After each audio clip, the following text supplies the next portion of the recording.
Welcome, everybody, to the August 17th, 2022 meeting of the regularly scheduled meeting of the Monterey Peninsula Airport District. If you have cell phones, if you could please turn them off or put them on vibrate. And if we could have roll call, please. Director Pick, Here. Director Sani, Present. Director Leffel, Here. Director Sabo, Here. Chair Miller. Here. Pledge of Allegiance. Director Pick, can you help us out? Absolutely. Repeat after me. I pledge allegiance to the flag of the United States of America and to the republic for which it stands, one nation, under God, indivisible, with liberty and justice for all. Thank you. Comments and announcements. Does any member of the board wish to make an announcement or have a comment at this time? Hearing none, how about staff? Just one. We opened the blinds so you can be totally distracted today by about 130 arrivals. I saw AHA's out there. AHA's there for a charter. They're doing the Gamblers Express charter now. Okay. So you get an advanced view of what we may see here. Okay. So And yeah, that's a just be CR distracted. It's gonna be very busy. That's a CRJ 200? No, that's an Embraer 145. Okay, It's the competition for the 200 okay. a long time ago. But same thing, 50 seat 50 seats. Yeah. configuration on it? Yep. Okay, 50 seats, 1 and 2, 1 aisle 2. very good. Okay. Public, I do have a question in comments. What is this? You'll find out when Amanda talks to you. Oh, there's more to come. All There's right. more to come. leaving turbulent times. Okay, just a preview of upcoming attractions here. Public comments. Any member of the public may comment at this time. You will be limited to 3 minutes, and it should be something that does not appear on our agenda and is within the authority of the Monterey Peninsula Airport District to consider. And do we have any remote attendees? No. No public. Okay, no public. Okay. Consent agenda. The consent agenda contains items that are routine in nature and comes with a staff recommendation. Any member of the public or the board or staff can pull an item from the consent agenda. At this time, I would like to pull item E7 from consent. Does any member of the board have any items they would like to pull? Okay. And Chair, I move approval of the consent agenda minus item 7. Second. roll call, please. Director Pick, Aye. Director Sani, Yes. Director Leffel, Yes. Director Sabo, Yes. Chair Miller. Yes. Okay, now we go to the deferred consent agenda. We have one item. The reason I pulled this, not because I had any problems with it, just because we spent a lot of time on this. Certainly, our legal counsel did. The board spent a lot of time on that. I just wanted to pull this aside just to acknowledge that everybody's happy with it up to this point, and we are putting this to rest right now for the time being, absent any changes in the law or anything, correct? That's my understanding. I have forwarded it to the board members, and I have received no additional comments other than those that are included in the changes. So I went back and I reviewed the tape. At the end of the discussion at the last meeting, I summarized all of the proposed changes. And in this document, it includes all of the proposed changes. Those that were approved at the last meeting are no longer showing in track changes. I accepted all of those changes. Those changes that were made and requested at the last meeting, they're all included here in track changes so you can see them. Everybody good with this? I have a question. Go ahead. Has this final document been reviewed with those who have to administer this on the staff? I don't know, I guess that's Tim's department, that, in other words, have they reviewed it? Have they signed off on it? Well, I'm going to be very clear. I have sent it to them. They have seen it. I'm not asking that they sign off on it. They will be. Well, you have received no negative comments? No, Okay. And they had an opportunity to provide comments? yes. Okay, thank you. Okay. Okay, that's it. Chair, I'd move approval of that item. Okay, we got a first. we got a Second, First and second, roll call, please. Director Pick, Yes. Director Sani, Yes. Director Leffel, yes. Director Sabo, Yes. Chair Miller. Yes. Okay, very good. Regularly agenda items. First item up, Mr. Lapierre. Mr. Chairman, we have a proclamation prepared for your consideration and hopefully adoption or approval. It's in recognition of Haggerty and Broad Arrow, their inaugural Motorlux Monterey Car Week kickoff event and the inaugural Monterey Jet Center auction. This is something that we feel is from a public relations standpoint to acknowledge. Excuse me for a second. Director Sani, can you mute yourself? We're getting some feedback from you, I believe. Thank you. I'll try to keep an eye over here in case I see your hand up or something. I apologize if my other board members will help me. We'll keep an eye over there. Thank you. I'm sorry. I go was ahead. shuffling paper. Okay. Go ahead. Okay. Mr. Lapierre. This is quite simply a congratulations to the new owners of the event previously that was owned by the McCalls.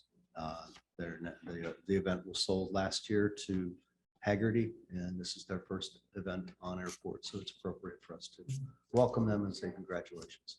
Well, it's a very nice proclamation.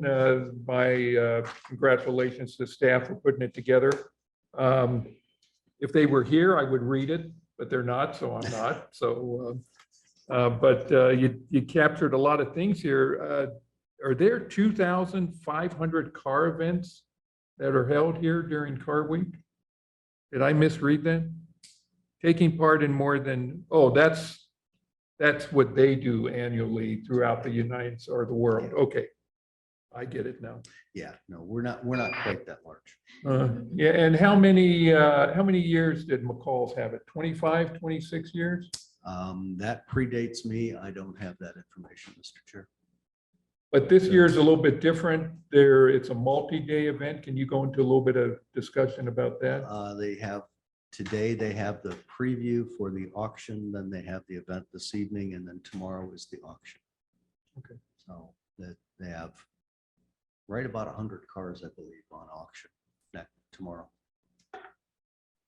Very good. Interestingly, they are also own or sponsor the Lemons thing out in Seaside. They've been in this market for some time. This is just I thought that was a new thing that where they took over that Lemons thing. Have they been doing that in the I don't believe past? so. I think they've been in the market for a while. This is what they do. I may be totally wrong, but my understanding. Have you had any direct conversation with any representatives of Haggerty? My staff has, yes. Quite a bit of planning around the event. Well, very good. Any other questions from the board? Looking forward to it. Yeah, we'll see how it goes. I'm cautiously optimistic as long as it doesn't rain. I'll be. I move right, I'm gonna start calling you that we sugar. adopt the proclamation. Second, Roll call, please. Director Pick, Yes. Director Sani, Yes. Director Leffel, yes. Director Sabo, Yes. Chair Miller. Yes. We do need to sign this. I'll get an ink pen.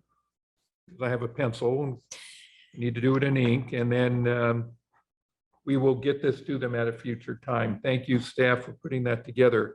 Item 2, Mr. Lapierre. I do have a question on that. Is it possible, because in order for us to be officially in our Yeah. official capacity, are they recognizing that they are at the airport tonight with the board? In Unclear about that, but the proclamation is intended to fulfill that requirement. Okay, just, That's as We, this is legal counsel's advice. yeah, we will ask them to make that announcement, that congratulatory, we thank the airport board for allowing us to be on the airport, yada, yada, yada, as they've done at the previous. In addition, we will also file, there's an FPPC form 802 that acknowledges that this is a ceremonial event. We will fill that out for you. So you do not need to include this on your form 700s. Okay. We will include it on our form 802 or 806, I can't remember the number, and put that on the website as Okay. we've done in years past. okay, I just wanted to make it clear, because What does that Form 802 do? What it does is it discloses that this is a ceremonial event. I use the analogy similar to throwing out the first pitch at a baseball game. Uh-huh. Tickets of this type are over the contribution limit. And just like they would be at a Giants game, if you were to ask to throw out the, ceremonial baseball. Things like that have to be, but for transparency and for disclosure purposes, we list the reason that you were given the tickets. We list the event. We list that it's a major economic driver in the community, that you're being recognized at the event. And again, usually they make an announcement at the very beginning when they do the welcoming comments. They usually will thank the airport and the board in particular, and for help with access to the ramp, for shutting off the ramp, which again requires airport approval, and for all the permitting assistance and all of the other help that has been given. That makes it qualify as one of the exceptions under the FPPC gift regulation. we are the ultimate host. That's correct. Is that on the website, did you say? It is. Well, today it isn't, but it will be tomorrow. I'm filling out the form today because the event is today.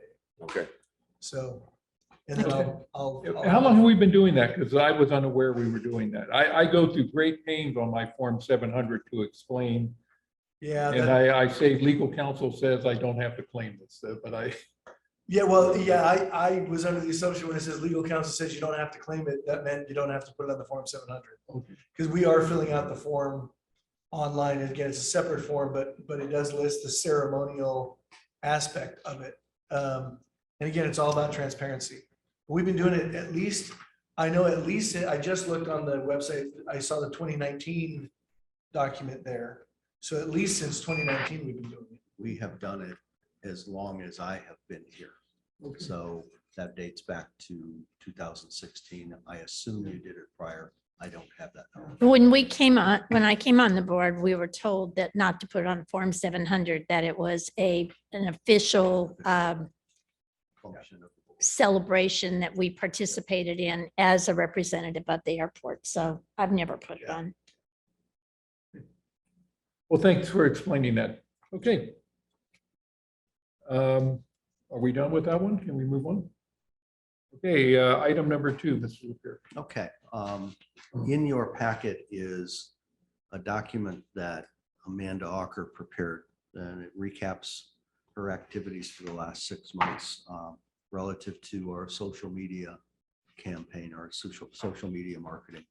It's impressive enough that I thought it was important for Amanda to walk you through that document briefly, just to give you a sense of what's been accomplished so far and the effort that's gone into that accomplishment. So We actually have 2 documents. We've got This the is second. July and then we've got the 6-month. this is about the 6 month. We can also address July. We monthly give you a report. Mhm. This is a 6-month recap, which is why Amanda is here to present it. Okay. So Very good. Amanda? And there goes leaving turbulent times behind. that's an entirely separate document that was asked for by the board a couple of months ago. This is it was supposed to have been sent out, but we could not print it because of the way it was transmitted to us. So we finally found a workaround. So it's here. We can print it at any point. And Amanda, you'll be talking about this as well? Or is this a separate agenda? We can talk about that if there's a need to talk about it. Okay, very good. All right. Good morning, everyone. So as Mike stated, this is a 6-month report from January to June 30th. It's specifically for website analytics, and it pertains to route data. So like our routes, destinations, and search results that are related to routes and destinations. Before we get into that aspect of it, I did want to provide just like an overview, an at-a-glance view of what our typical. Let me wait till I get that there for you guys.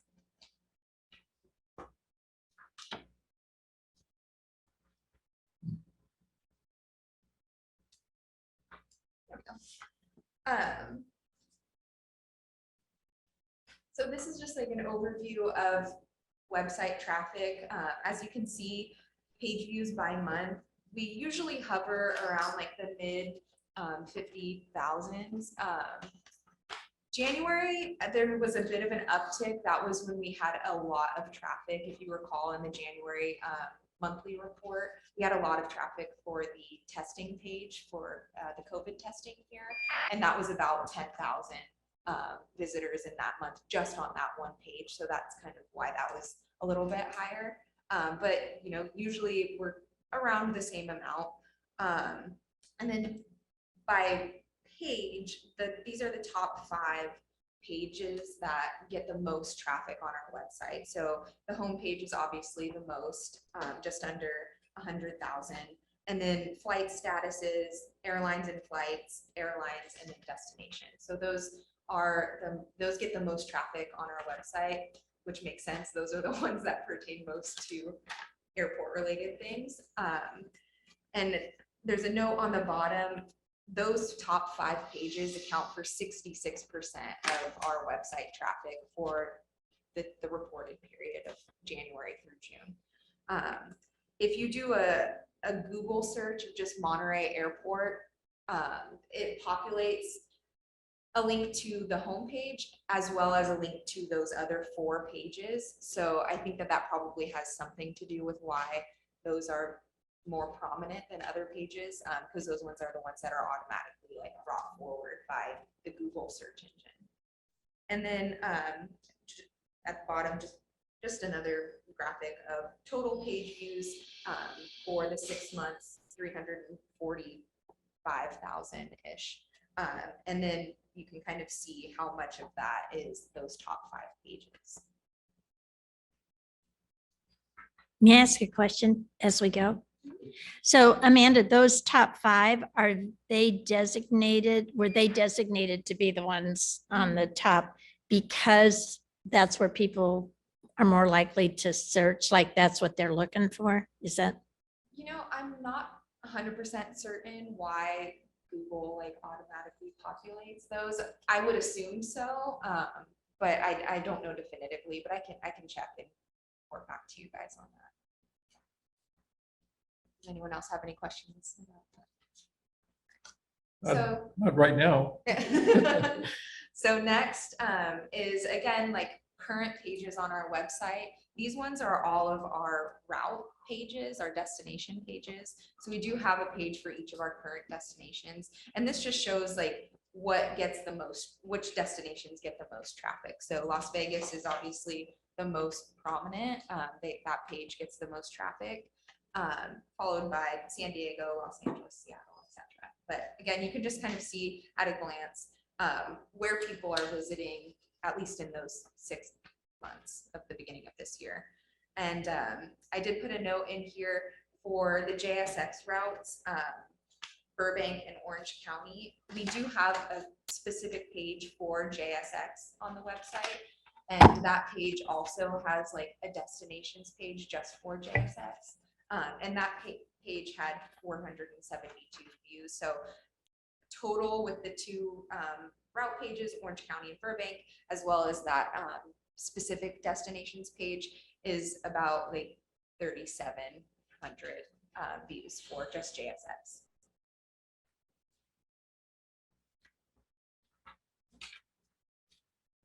Next, this is where we're going to dive into the search results. So I took all of the searches from our website for the 6 months. There were thousands, and I got rid of all of the ones about parking, baggage, etc., and just looked at the ones that were related to routes or destinations.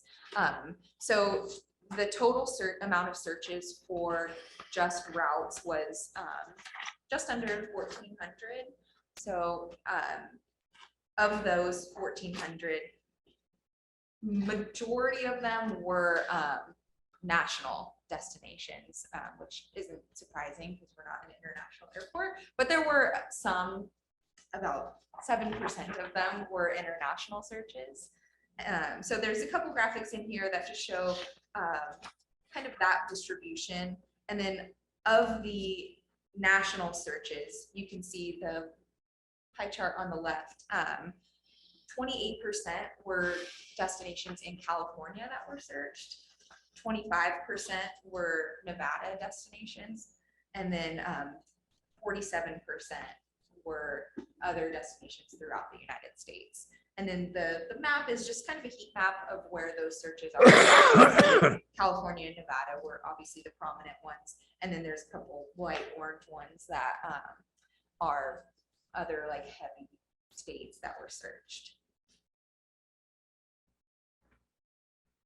This shows the national searches by state of what, where that distribution is. So again, California and Nevada are largely the most searched, and followed by Oregon had quite a bit, Arizona, Texas, Washington, Utah, and then it just kind of dwindles down. The top 10 are obviously the most important because that's just, the one from New Jersey is a little bit of an outlier when you're talking about 6 months, one person search for a destination in New Jersey. So the top ones are definitely the most important. And then this next page shows by city. So again, it's pretty self-explanatory, but these are what was searched for the most. So Las Vegas, Portland, Reno, Tahoe, San Diego. And it is interesting to see there were a lot of searches for destinations that we already have, like Las Vegas, but then there's a lot, Portland, Reno, Tahoe, for destinations that we don't have. So it just kind of gives us a good idea of people who are on our website. Obviously, they're current users of the airport or they want to use the airport. And so this just shows like where they, where some of that population wants to go or where they're looking to travel to. Question. This is hard for me to understand. I compliment you on all this stuff, but I'm not quite as up to speed on the social media things and the web pages and, the raw data that comes from wherever this comes from. So when we look at national searches, like on page 4, what does that mean? What does it mean? California has 351 national searches. Are they searching for airports in California, or what are they searching for in California? Can you translate it for me? Maybe if we substitute the word domestic versus national, does that help you understand? No. When people do a search that's reflected in this raw data here, what are people searching for? It varies. Some are searching for Las Vegas. Some are searching for LAS, you know, some. Are they searching for airports in California? It Or, varies. It's just, I lumped them into cities. So when people search for LAX, I put it in there as Los Angeles because I know that that's where that airport resides. So I did it that way, but there's a plethora of different ways that people search for things. okay, so if, and this is just to help, I'm not critiquing the thing. This helped me understand because I'm a little slow on this raw data that comes, and I call this raw data. So if I was searching for wines in California, you know, vineyards in California, would that come up in the California search thing? No. Okay, That's what, so I manually took the thousands, there was like 6,000 search results. And I got rid of anything that wasn't specific to, you know, I just kind of used my critical thinking hat and I just got rid of anything that wasn't specific to a route or a potential route. So if there was a search result that said search / you know, wines in California, as you used in that example, I would have deleted that because they're not searching for a route in California. But the California ones is more just the people who searched for, and maybe it would help you if we kind of jumped ahead to the next page. So okay, there's pages 6, 7, and forward a little bit. This is like the search results. So there were, you know, 3 people who searched for flights to Anaheim or just Anaheim. And so we're not going to go through all of this individually, but this just shows the breakdown. If someone just searched for flights to Arkansas, then that's why it says unspecified in some of these, because those were just generic searches to the state, not specific to a city like Little Rock. Does that help you understand a little bit? well, if you're addressing that question to me, no, and that's not your fault. I'm just trying to struggle through, as you live with this all the time, you know, so when we have searches in California, Anaheim, there's 3. Okay, so what does that mean? That there were in some period of time here, a month or a year or whatever it is, 3 searches were done asking the question about Anaheim, the city of Anaheim, or what do they do in Anaheim? And I'm not trying to be contentious here. I just don't understand. Do you have service to Anaheim? Yeah. They're looking for air service. Air service, okay, It's not informational about the city of Anaheim.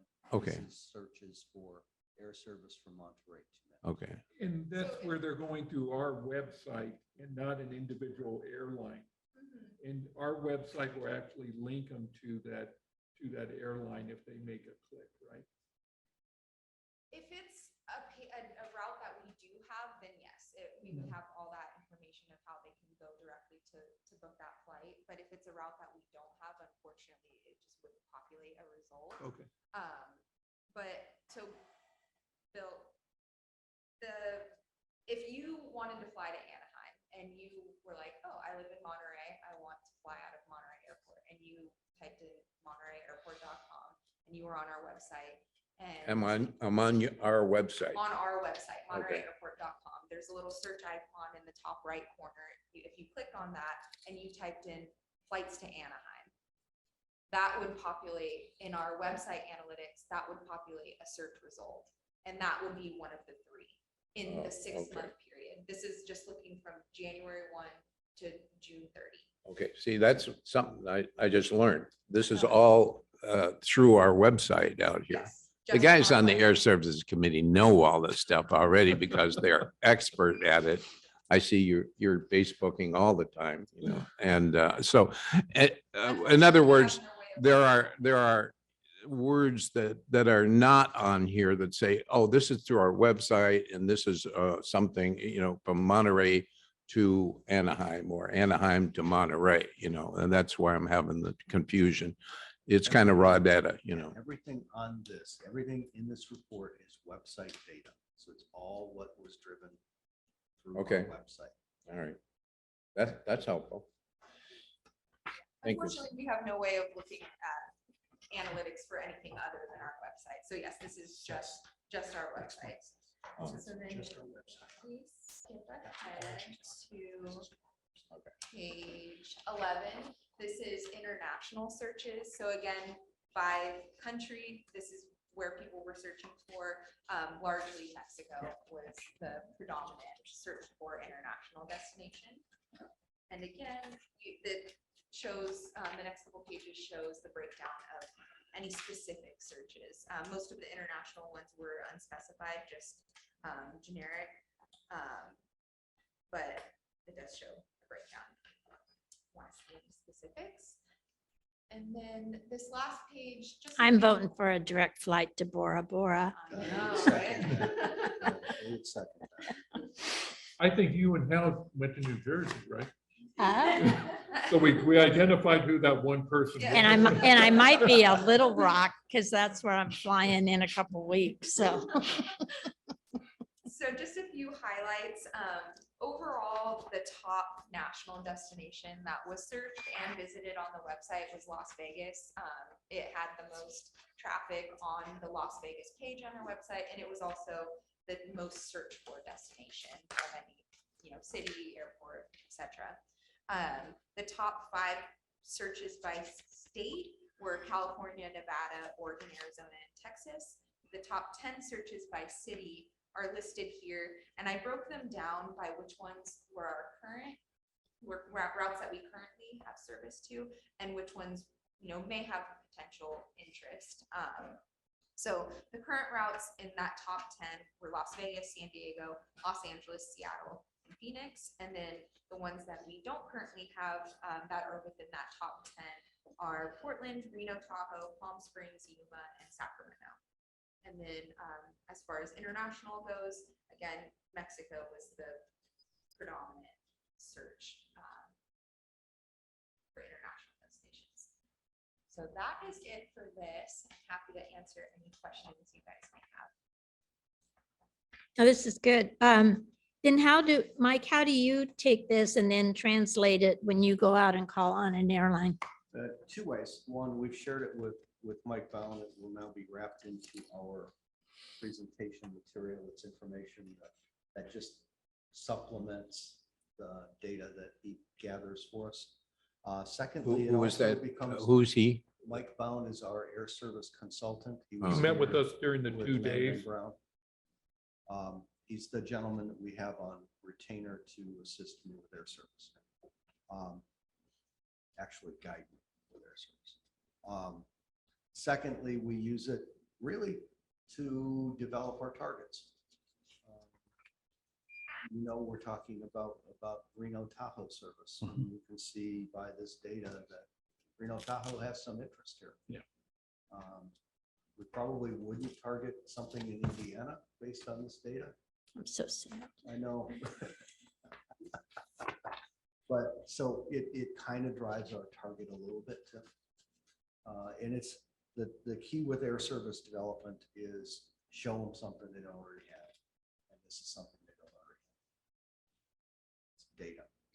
So then, for instance, you put a narrative with it that says that Yuma, for instance, that's obviously the Navy and it's ag. Those are the 2 that love Yuma because no one else do, I think, would just want to go to Yuma. So you can put the narrative with that we have X amount of agricultural companies that have holdings in Yuma, blah, blah, blah. And then the Navy, because of their pilots are back and forth to Yuma a lot. Yep. So, okay. And then Palm Springs, I'm just thinking through this, is obviously not the place you want to go in August unless you're part of the special districts of California. Hmm. And a lot of sunscreen. Mhm. So Palm Springs, though, is also a winter destination. is. So the argument could be made that Yuma and Palm Springs are both really good, at least for a 6-month period in the winter when eggs go in there and when the tourists who own a lot of our people own second homes in Palm Springs, Palm Desert. Yep. So, okay, I'm just trying to Yeah. figure out how you then put the narrative with it Sure. to sell it to them, because just looking at numbers is like, who cares?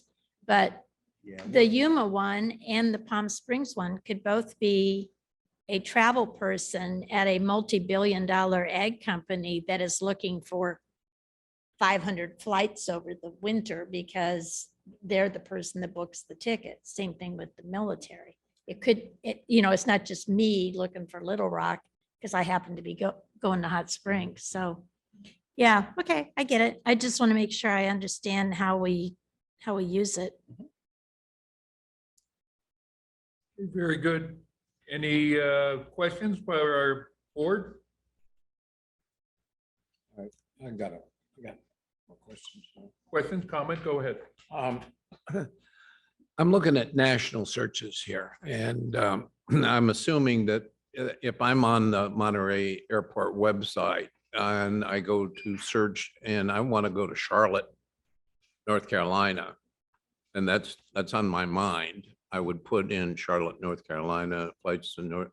Mhm. Okay, Charlotte's a very popular destination. I know notice it's not on here. So what I'm trying to extract out of this, some conclusions about what our users of our website are actually doing. And one of the things that we try to advertise out of here is you can make connections to anywhere in the world, but you can make connections elsewhere in the country here. So the extent to which what I don't see in here in interpreting the data, and I'm saying this so you can say you're all wrong on this.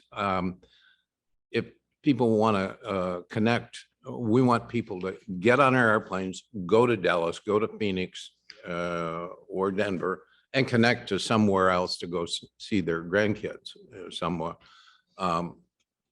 I want to see more of that interior of the United States and Boston and all that sort of thing reflected in here, as opposed to local flights to maybe Portland, okay, which is an obvious one out here. So how would do we have an influence in how people use this website to look for flights to Kansas City or Charlotte? That's kind of one of our missions here is to get people to do connections. Not directly on the website, no. Okay. What we do is, and you've seen this start to morph in our advertising and marketing program, and it will be in the social media program as well. We market connection opportunities. That feeds off of that some. So you'll see our holiday commercial, which will start next week, that will emphasize being able to connect to anywhere in the country, anywhere in the world. That's how we talk about the connection opportunities. We hope that through that we can control some of what people are looking for out of here, but there's no direct correlation. Okay. Well, I understand, and this is just raw data. It's useful to us if we do something with it or can do something, or we notice that there are trends developing, and that's kind of where I'm going. If we saw that Charlotte, North Carolina was really emphasized in this report, we'd maybe start putting some advertising. We'd maybe start building that into the advertising program where, there's a lot of people that for whatever reason want to go to Charlotte, North Carolina. We might say Charlotte, North Carolina, we're at. Okay. All right. Well, my point being is I'm interested in, my focus has always been on connections to somewhere else. We tend to market traditionally to Dallas as a destination, or Dallas to Monterey as a destination. And the value of this place is, to me, if we want to compete against San Jose, is to emphasize that you got easy connections out of here through Phoenix and Denver and all that sort of. Yeah, good. The other thing, comment, and again, thank you for this information. This is kind of an emerging technology in learning how to do good management out of this thing is this is raw data, and I would benefit as a board member or other staff member if I knew trends that you see trending, that we're seeing more queries to Charlotte. And in other words, I don't do well without studying a long time on raw data. But if you were to summarize what you see as trends over whatever time period you're looking at, 6 months, a month, or a year, if you see trends developing, and it's important for us to know that information in kind of a narrative form, as opposed to just the raw data. And I'm not being critical, I'm just saying this would be helpful information to the Air Services Committee and maybe the board in general. So that's my comment. Thank you. Thank you. I see Lisa has her hand up. Go ahead, Lisa. Thank you, Chair Miller. I think I know the answer to this question, but there's no way for us to understand like Google searches and things of that nature to collect. It's interesting. I've never even thought of going to an airport directly to look at searching for, things. I just do it, online directly. But there's no way to capture that information. This is just internally within our website, correct? That is correct. Yeah, we only have analytics, access to analytics for our website. And the reason why I put this report together in the first place was every month when I do my digital media report, I list the top searches on our website and I put those in that report. And I was noticing that there were a lot of like destinations in it. And so I just felt like it would probably be useful to pull that data and look at it and see, what some of the trends were. Again, it's just a snapshot. We can, in January of next year, we can do July through December and see, like you said, where there may be trends based on seasonality, but compared to this report. But yeah, this is just what was from our website. Okay. And I think it's great. And it certainly does give us, a sense of where people are looking to get that maybe we don't have. So it's certainly is good data. One of the other questions I had, and it actually kind of fits with what you talked about a little bit. I noticed on the other, it caught my attention actually when I was flipping through Facebook that we marketed Chicago, because we don't fly there directly. And the idea is just that we can, it was the picture, I'm sorry, I'm not finding it right now. And I saw that it was highlighted as one of the top posts too. Let's see, page 3 of your other analytics, talking about Chicago and the bean and things like that, but that was a top post. So the strategy is to show where else we can get in the United States ultimately. Is that correct? It's twofold. It is not just where we can get, it's where people can come from. So Okay. part of what we will do with social media, and Amanda just did this with San Diego, Denver, on social media, was targeted us in those 2 markets with some paid social media advertising. And she drove an astounding number of people to our website with that one effort. Part of what we're doing, a large part of what we will do with social media, is reach to other markets and tell them about us and the accessibility to Monterey through Monterey Regional Airport. There's a large component of people that come here that don't use this airport, and we want to talk to them. We want them to know about us because right now they don't know about us, or they choose not to know about us. So we're going to tell them about ourselves. And when they want to come play golf at Pebble Beach, they'll think about booking their flight to Monterey rather than to San Jose. I think it's an excellent use. And I remember seeing the post and going, oh, wow. Because, we don't have a direct flight there, but I appreciate the effort and understand, the outreach in a different way to new markets.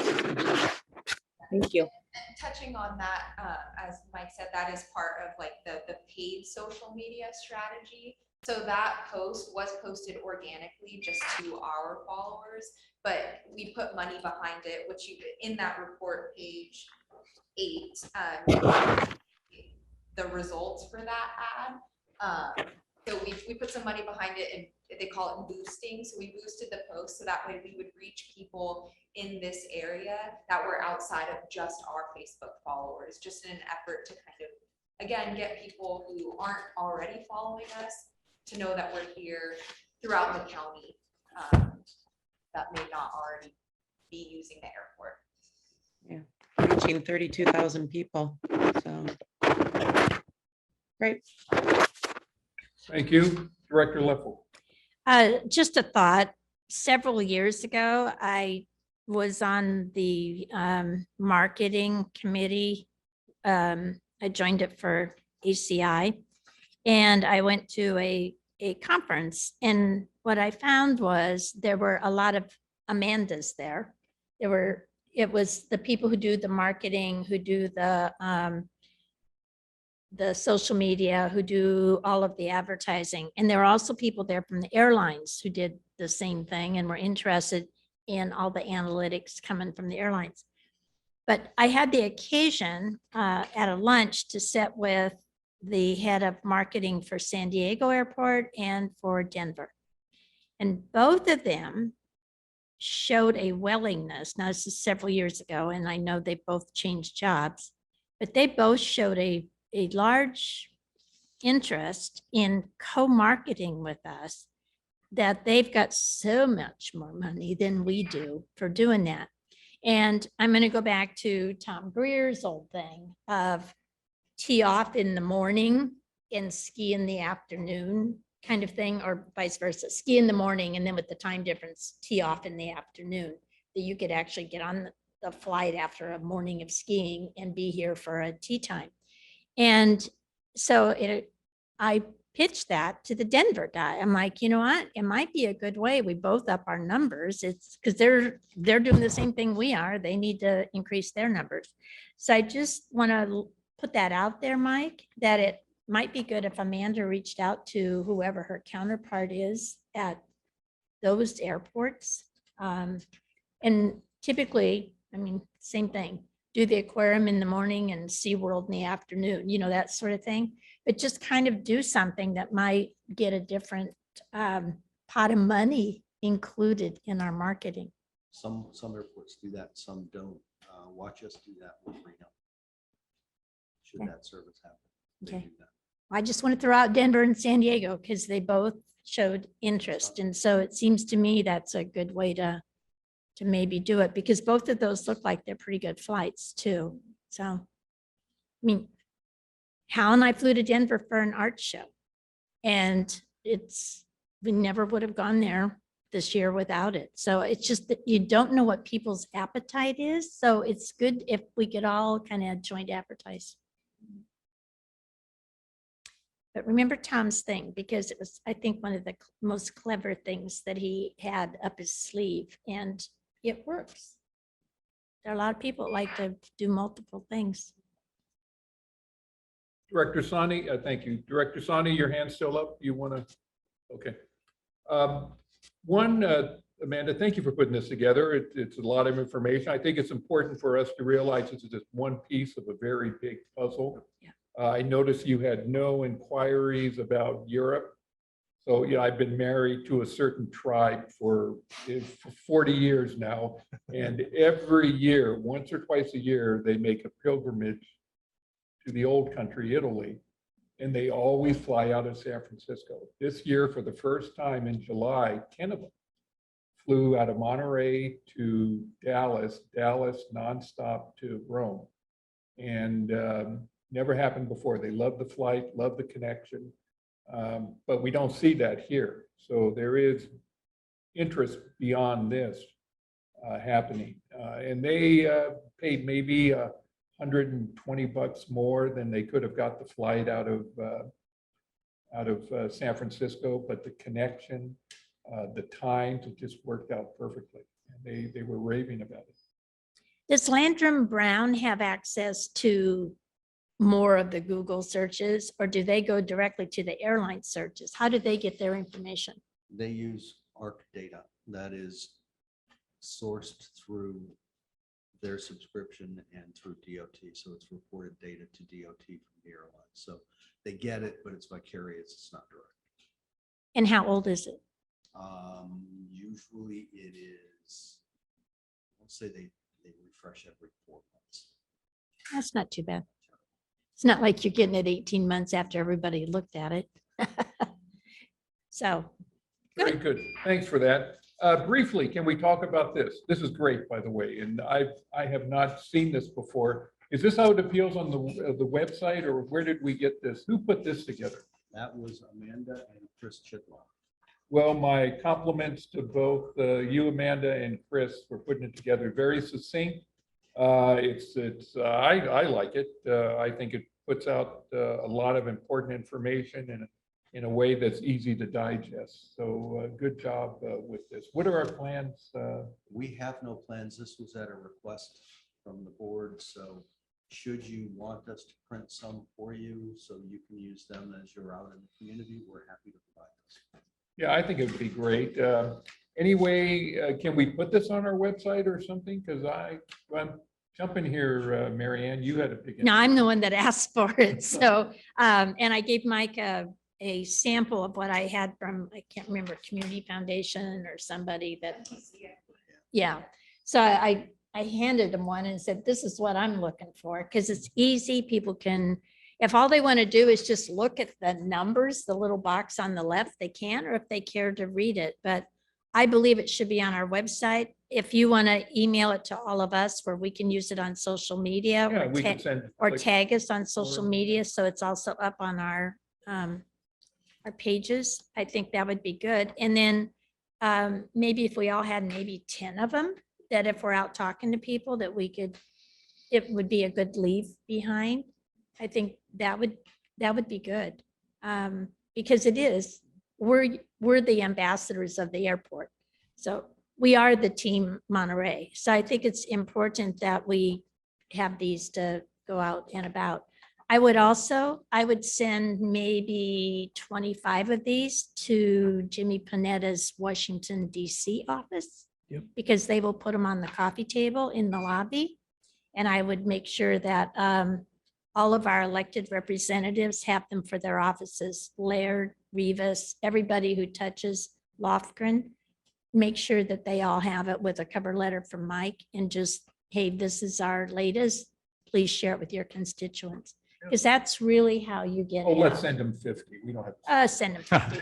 But the point is, and say, hey, feel free to contact Amanda if you want more, because that's really how you start getting the word out more. So that's what I would do with them. Go ahead. Yeah, this has all the look and feel of like a newsletter, you know, but It is because not. it's like newsy, you know. It is not a newsletter. Well, I would call Make it. him happy, Mike. But- It's a newsletter. What's wrong with you? But my question really is this a one-off? We're never going to do this again, with this information, that's really valuable information, average monthly load factors and all that sort of stuff. We're going to do it irregularly. We'll probably do it once or twice a year. Good. And we've I got the encourage format that. down now. I mean, that's usually the first one's always the toughest one to do. Chair, if I may. Yes. Yeah, I just want to echo what Mary Ann said. This is great. Nice work. And as much as I hate to compliment Chidlaw on anything, I have to extend it to him too. I would love to be able to link this on my social media accounts. And I concur with all the distribution recommendations as well. Thanks. Okay, very good. Thank you. We still don't have any public, so I've just been doing away with the public comment to save time. But if we do get a member of the public in, We did momentarily, but she's left.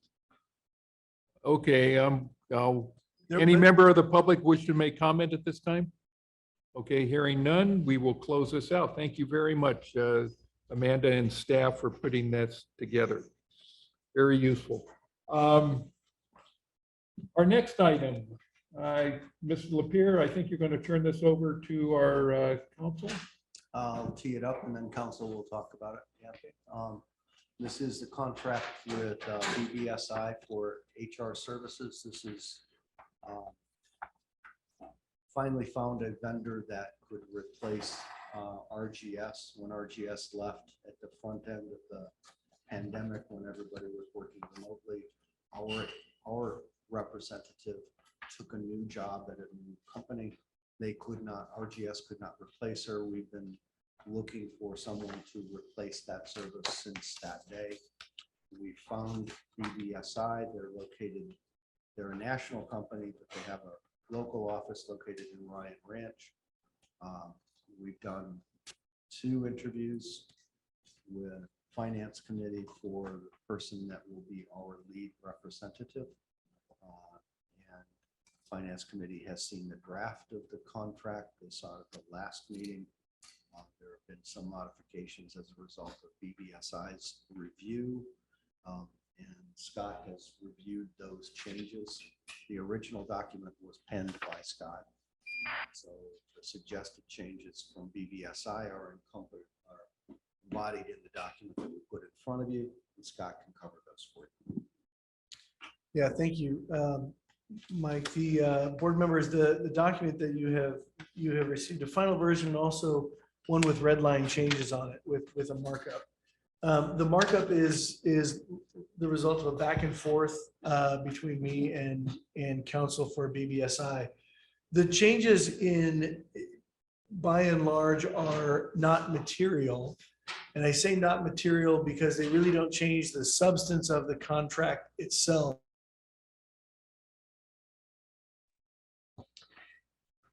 It does mention, and I'm turning to it right now, under the item under paragraph number 2, scope of services. Okay. We don't have anybody. Video went off.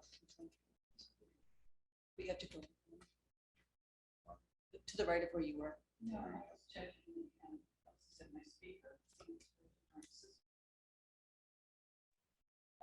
Liaison, Okay. can you hear us?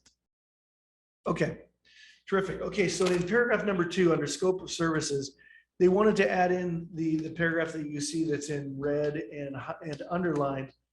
What that means is it says consultant is not responsible for district's compliance with any laws, regulations, or statutes.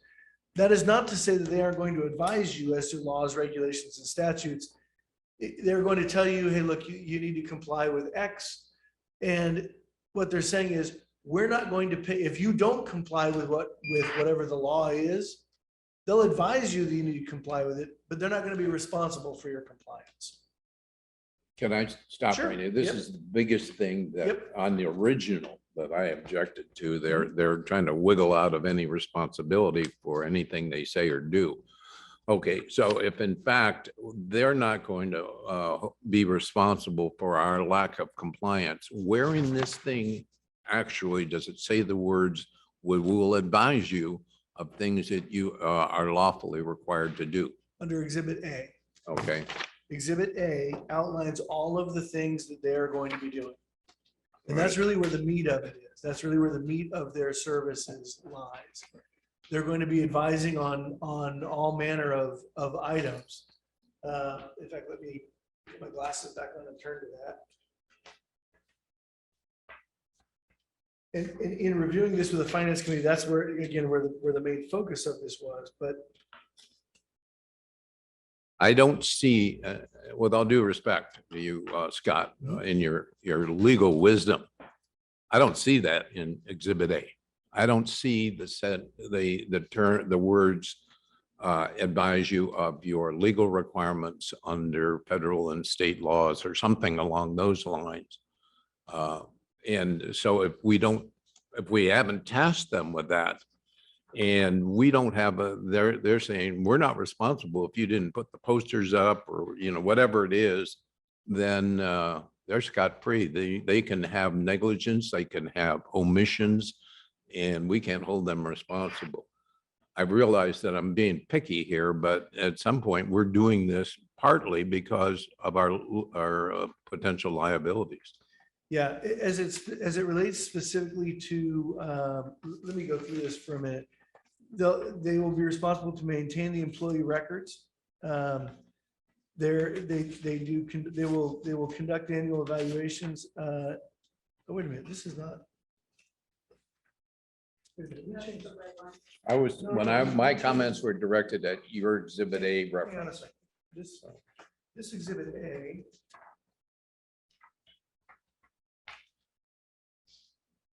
Because let me pick on one. This does not have the final language. Exhibit A, we changed where it says conduct annual evaluations. They're not conducting them. They're participating in them, and that's what there's additional language in Exhibit A that we have changed. Well, okay, am I confused here? This is my Exhibit A that has other parts of it have underlines and all that. So Yeah, that is not the final version of Exhibit A. Ah. Well, let me get it. which shell is the P under, you know? so- Let's Okay, do me a favor. Let's, shut up. no. Yes, okay. let's push this item for a couple moments. Let's deal with something else while I find the Sure. version of Exhibit A that is. I'm not supposed trying to be picky here, but it was my No, there's- single hot Oh, button. those items were actually talked about and inserted. So the one that's in front of us on the table that was in our package, the one that came in our package, Scott, it has what we did at finance, the corrections. That's it. Okay. So manage and schedule and participate in. That's the one. That was what's on there.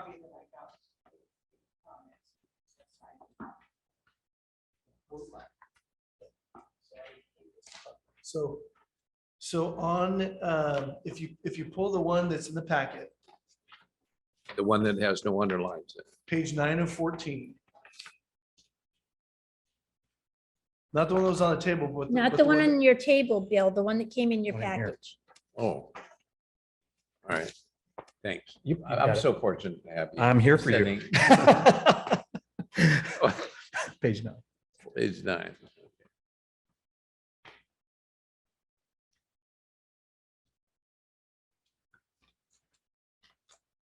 Okay, I'm on page 9 of 14. Okay, so what they will do, just specifically, I know the one you mentioned really is down under risk and safety, right? Regarding the second bullet, perform gap analysis of existing and OSHA required programs and develop plans for implementation, execution, and maintain compliance with posting of notices, posters, employee information, updated administrative and personnel policy manual. So that is, and again, I know that's just one that you picked on, but they're going to be responsible for injury reporting protocols, for continual improvement process to evaluate long-term and short-term safety targets, deployment and implementation of behavior-based safety efforts, quarterly required safety walks. They're going to be included in those. They'll provide assistance to legal counsel with investigations where we need them. This is a summary of all of their tasks that was again following the meeting with the finance, was it finance committee? The finance committee. These are the list of tasks that they're required to comply with. Okay, What they're going to say is, let me give you an example, and I'll use the poster one. They will be responsible to update that poster. If they hand the poster to us and say, you need to post this, and we fail to post it, then that's our responsibility. That's what that paragraph under paragraph 2 means.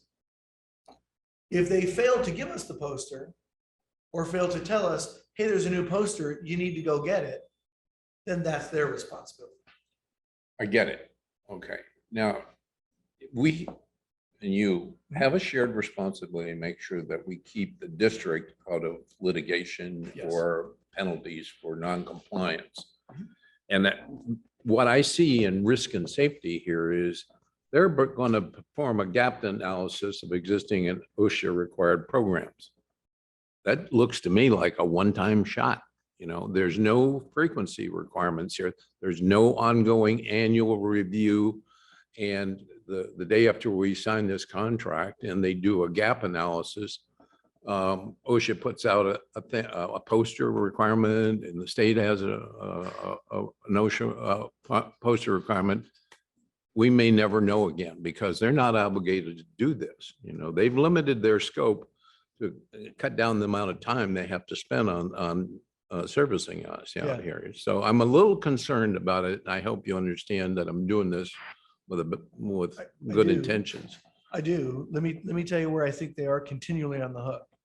The last part of that second bullet under risk and safety, and maintain compliance with the required posting of notices, posters, employee information, and updated administrative and personnel policy manual.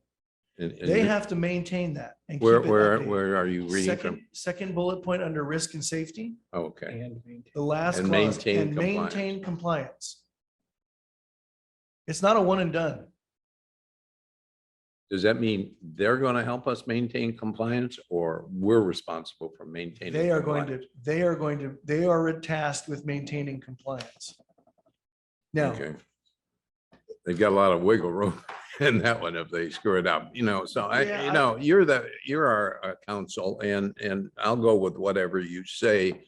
But at some point, you know, we've had experiences with other HR consultants out here, and there's a lot of legal liabilities that go along with that job, you know, or things that we can be exposed to. I just want to make sure that they know that we're holding them responsible for advising us, maybe even in writing, you know, because there's no written deliverables in here. They're just going to do stuff. They may give us a verbal briefing about compliance. You know, there's nothing where they put their words in paper and say, here's the things we found deficient and you need to comply with this, or you're subject to potential liabilities. You know. Okay. We have a couple other hands up. We'll go first with Director Leffel and then with Director Sonic. So we spent a considerable amount of time on this in finance, I think, starting with Lisa and me last October, and then moving to, it's been a moving target for several, or it wasn't last October, but we've spent several meetings on this. And we've come a long way. But Bill, to your point, that under risk and safety, that bullet number 4 that was in our package,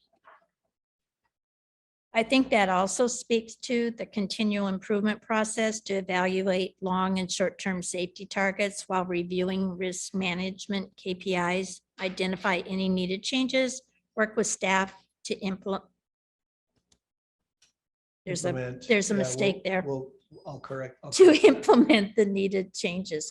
So I think that also says that it's a continual process, and it's on them. They are the risk and safety experts, they say. So they're going to do the initial evaluation, and then they will continually work with us.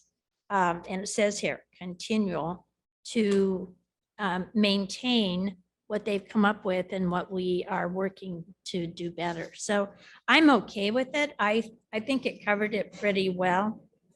But so I just have a question then. Did they approve this one that came out, or did they approve this one and it just didn't get in this desktop package? Since this all happened Monday, what they approved is the last page that we handed you. That's correct.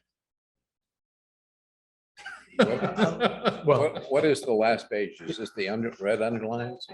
Yes, the new version would be the one that came back from PPS. The one that's on, that came stapled together today is the one that they approved in total. It appears that way, so. So we can't approve it. We'll need to send this to them. Yeah, so we're done. Yeah. Okay. Mr. Chairman, would you table this? We are obviously not ready. Okay, Lisa has a comment. go ahead, Lisa. I'm okay if we want to table it. My question though was, what, I read, let's see, paragraph 2, scope of services. Consultant is not responsible for the district's compliance with any laws, regulations, or statutes.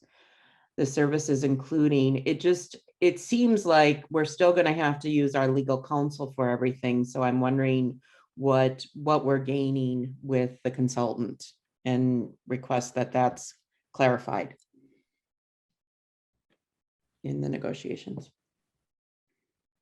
Yeah, I'm happy to address that with what, as I mentioned, they're going to advise us on what is required for legal compliance. They just don't want to be responsible in the event that we don't comply. But I'm hearing that they're saying they're not even responsible for that. Or where does it show that they're going to be advising us? Again, under the exhibit A that we just discussed, that we're gonna have to go back with them on. Okay. And then the other thing was the ownership of documents. Did that just get completely taken out? Because it's all in blue and it looks like it's like there's nothing. Yeah, it was taken out because we are going to be owning the documents. They're going to be maintaining them on our system. They're not going to be taking them with them. They're not going to be storing them for us. And so in conversation with their folks, they said, we're not going to own them. You will own them. ABSI is not going to own them. The airport will own them. So we don't need to have anything related to ownership of documents in there. Okay, but they will still be updating the documents and Yes. ensuring that they were, okay, all right. Well, so tabling till next meeting then, or what's the? We can't say suggestion? next meeting for sure, but I'll have some comments here. Director Pick, do you have anything? Okay, so we're gonna have to clean this one up. Can we please take it back to finance since they've been we'd the love one to see it overseeing again. this? And then once they sign off on it, that there are no modifications, and then we'll look at it whenever you can get that back in We'll be front of us. back at the next meeting. Okay. Stuff happens. Very good. We are tabling that until a future meeting. Let's go on to item number 4. Director Lapierre. Item number 4 was at the request of Director Sani. She would like to request that the board approve her attendance to the MBAA Leadership Conference in Charlotte, North Carolina in February. And refresh my memory, Lisa, what is the MBAA and what do you hope to accomplish there? Aviation conference in North Carolina, and just, we'll be attending the courses for, that are there, that are available. And I think there were some courses on even building for this century and, aviation related things of that nature. I was not in the original meeting in June when everybody had requested what they would be signing up for. So that's the reason for the request out of order, or out of, in an addition. But this is the business jet National industry? Business Aircraft Association. Okay.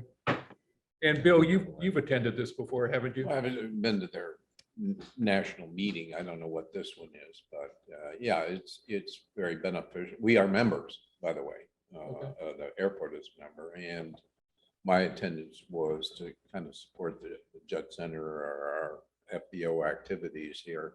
Learned a lot from what other airports are doing. I don't know whether this is the same kind of a thing in Charlotte.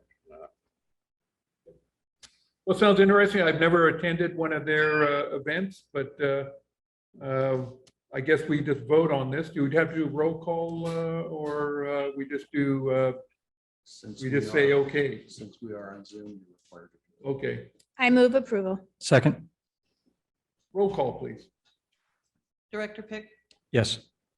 Director Sani, Yes.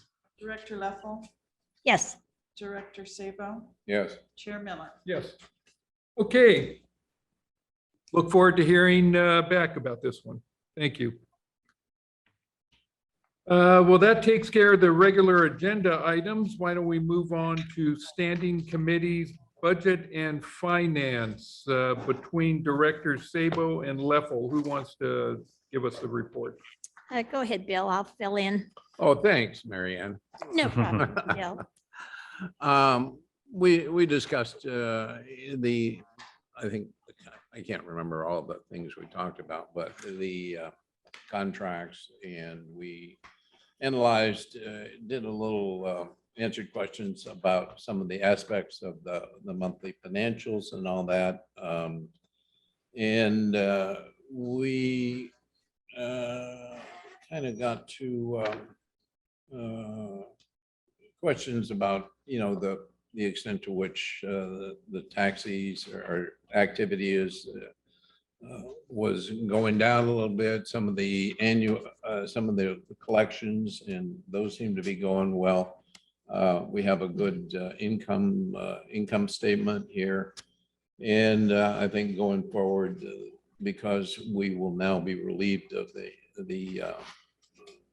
CalPERS, some of the CalPERS monthly payments here, things will look better in the future. All in all, we had a pretty good month, and there was a lot of discussion of expenditures that are necessary because of sewers and trimming trees and a lot of catch up at the end of the year. So that was pretty much it.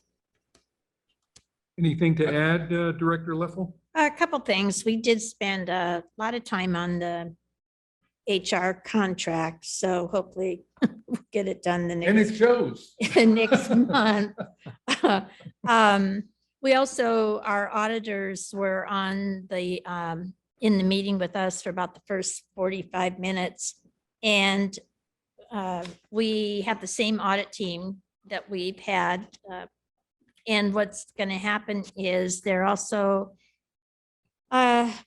more than likely going to start on GASB 96 this year. It's not required, but it is on leases. And so they're going to take a look at that. And I think just like they did on the last GASB change, we're a medium-sized airport, so we're kind of easy for them to start with and kind of get their feet wet on it. So I think you're going to see that in our audit this year.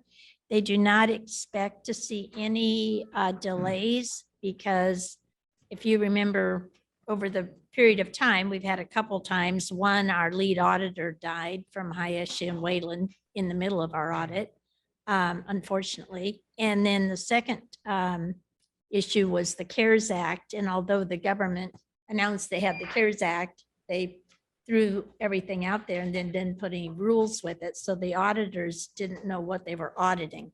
So this year they say there are no changes in the legislature. They have no changes in staff, so we should be on time. So the pre-audit meeting that I guess they're having today, August 17th, with Mr. Bergholtz, I guess. Are you having one with them, Mike? Okay. And then the audit actually begins on August 22nd. So that's when the initial information changes are. And they expect to have us all wrapped up by November at the board meeting. So we'll see it in finance probably in October. If not, we'll see it the first part of November. But it should be to the board by November. And that is ahead of time for all federal requirements. So we're in pretty good shape.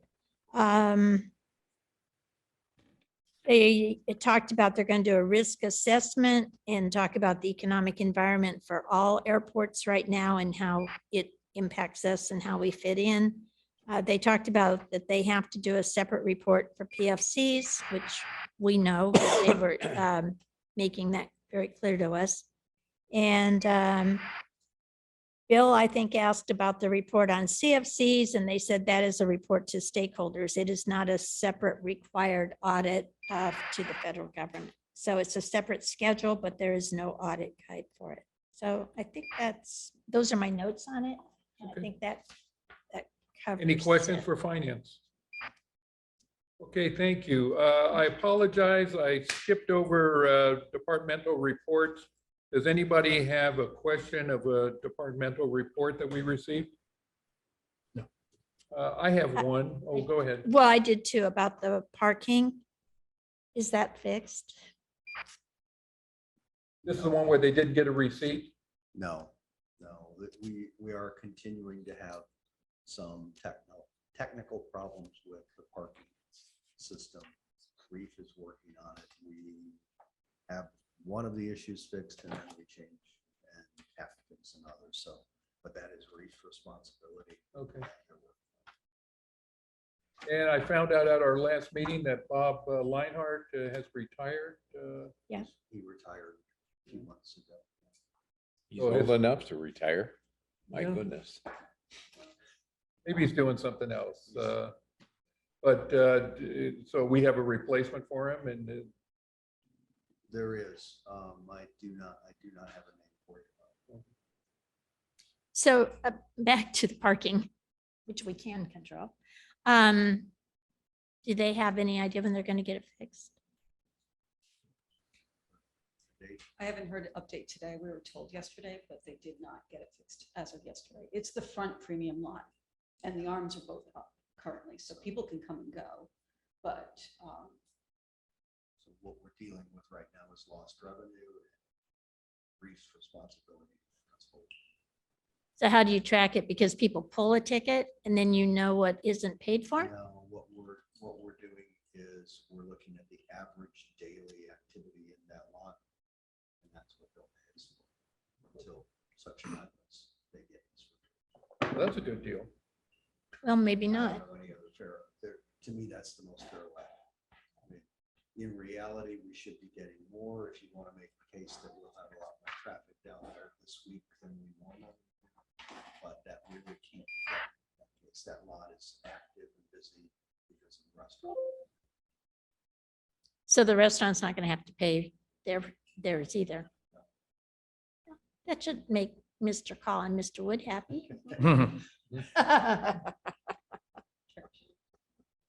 Okay, that was my question because Thank you. Director Sonny.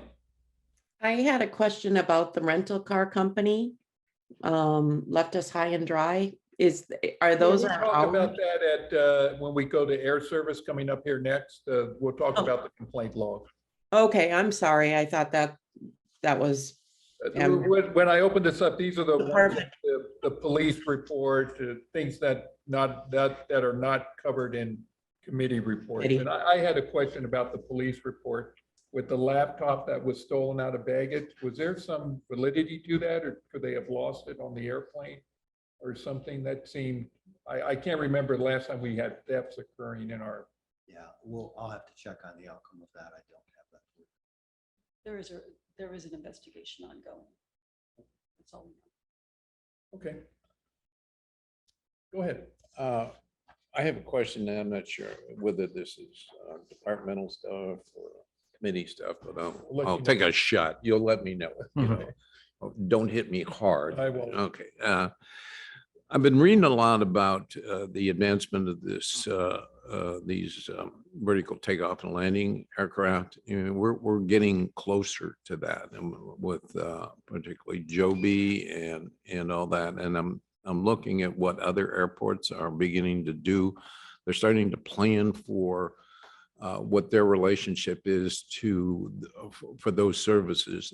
And I'm wondering in our planning that whether we're anticipating, since we're doing some rather massive master planning going on here, changes, are we considering what our role will be in providing facilities for that, those electronic vehicles, vertical takeoff and landing vehicles going forward? Are we just leaving it up to the FBOs?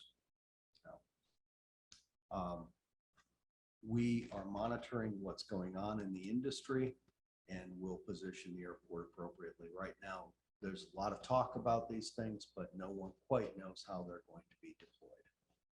So we know that they're coming. We know that there will be a plan for when there's some clarity about their utilization.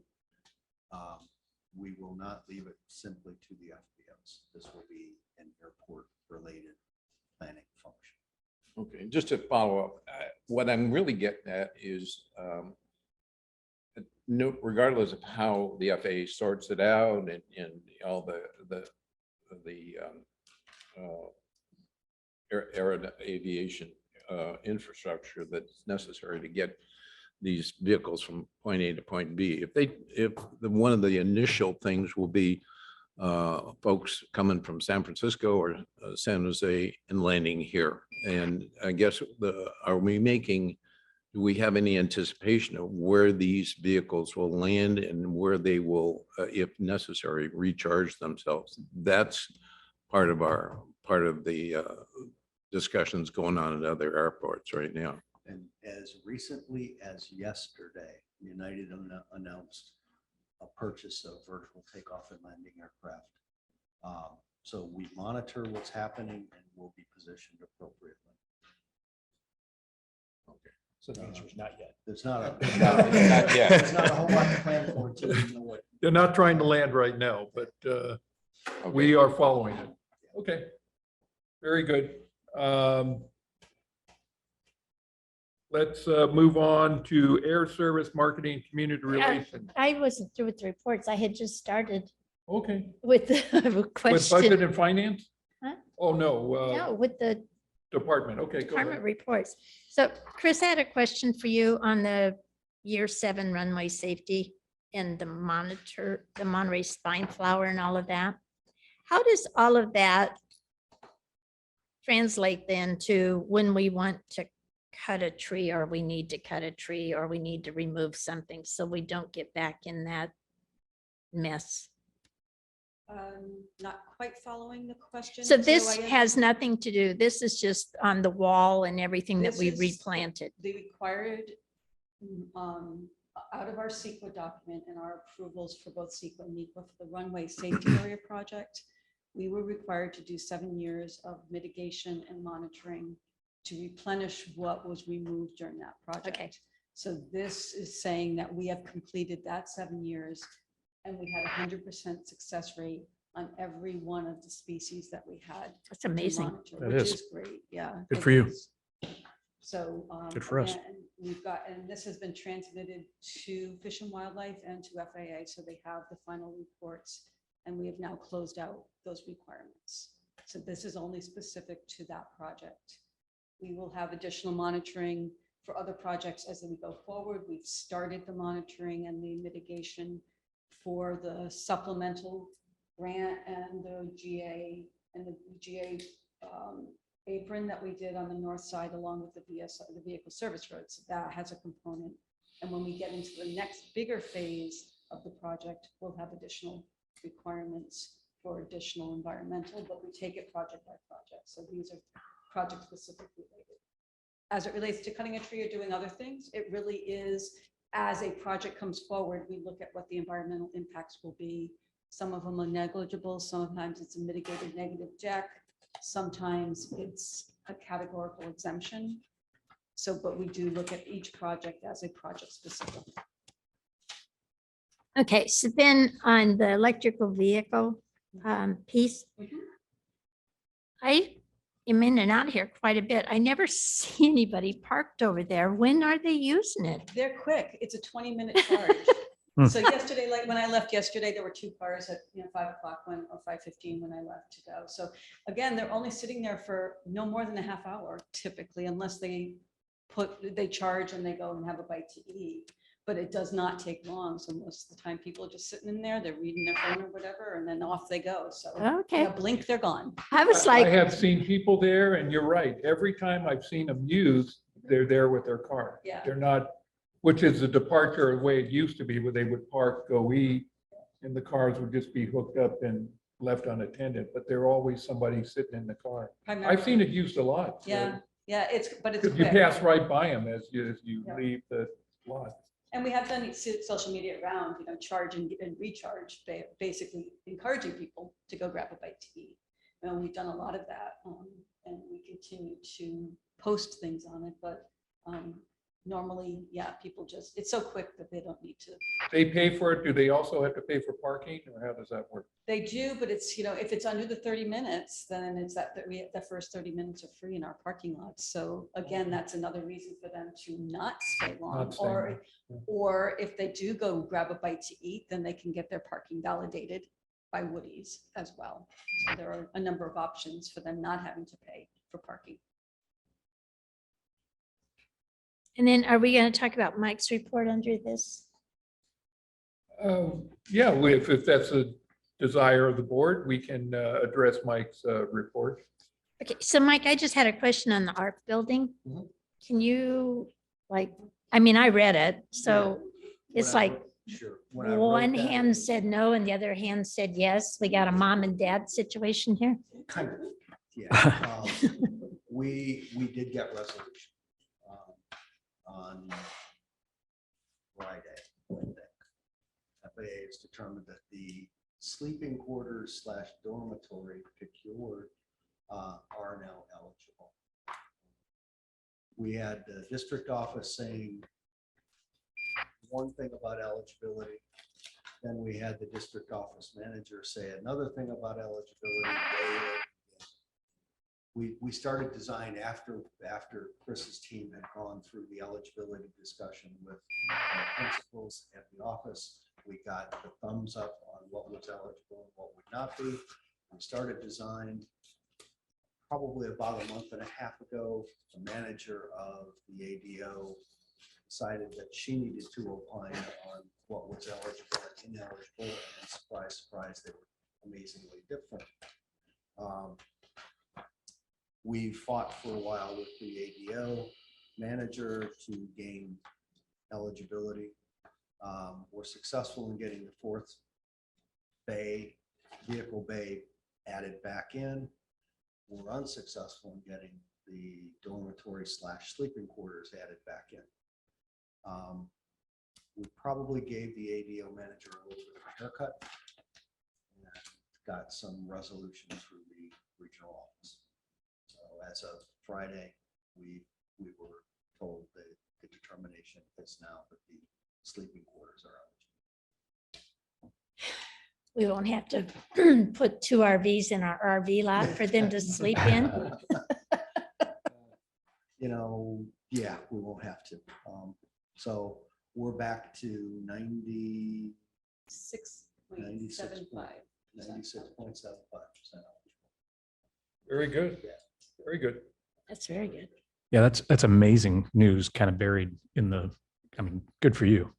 But I was hoping that, I was waiting to hear about that later. That's like lead with that, right? Yeah, it was, anyone who deals with the federal government, particularly the Can you speak into the mic? Mike? Mike, can you talk into the mic?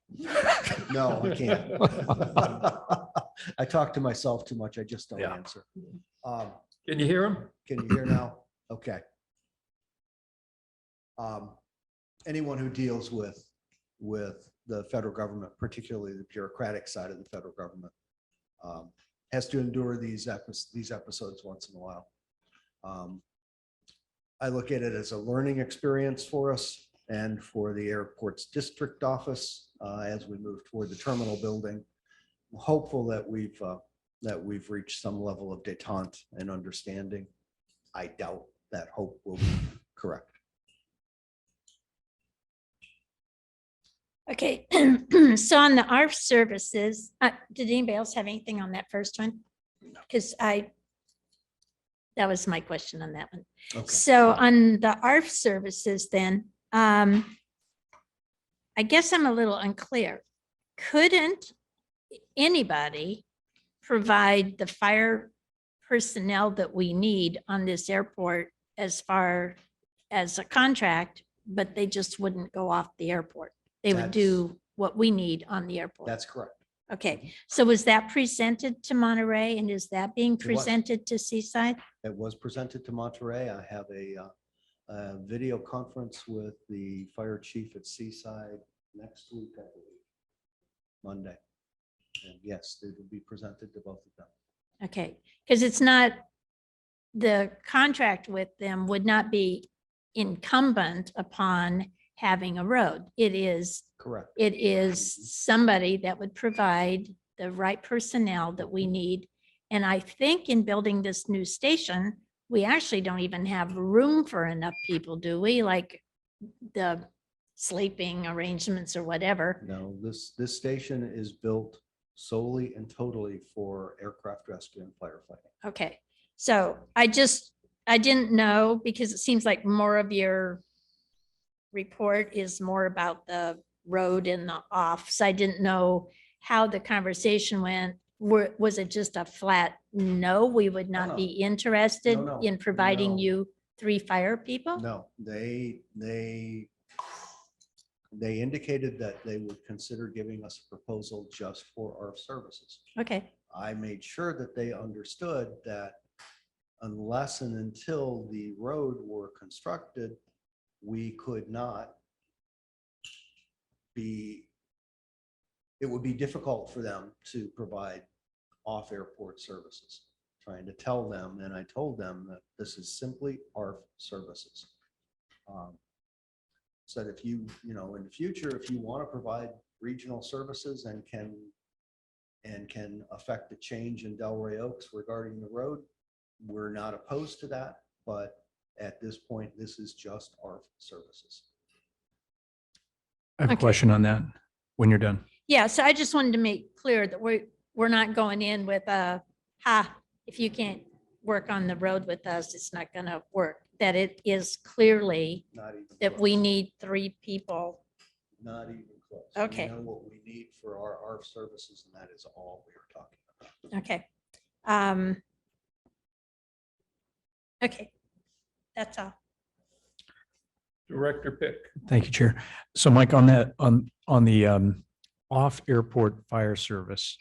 So if in the future, let's say for a second, just work at the hypothetical that we entered into an agreement with either Monterey or Seaside for ARF services only on the airport.